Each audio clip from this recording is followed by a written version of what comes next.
свикнала съм да виждам бъчви и иноксови съдове, а при вас тези са малко по-странни. Да. И са навън. На времето всичко прави в инокс, в затворено помещение.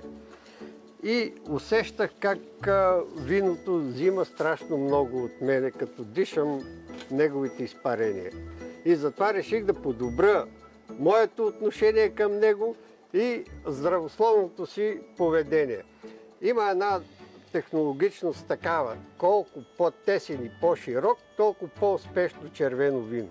Като се запознах тези съдове, веднага реших, това е моя нов ферментационен подход. И не го дишам. Всичко става на открито. 3 пъти дневно го бъркам. Наведен с ръце. Да. С ръката усеща температурната разлика. Божията ръка.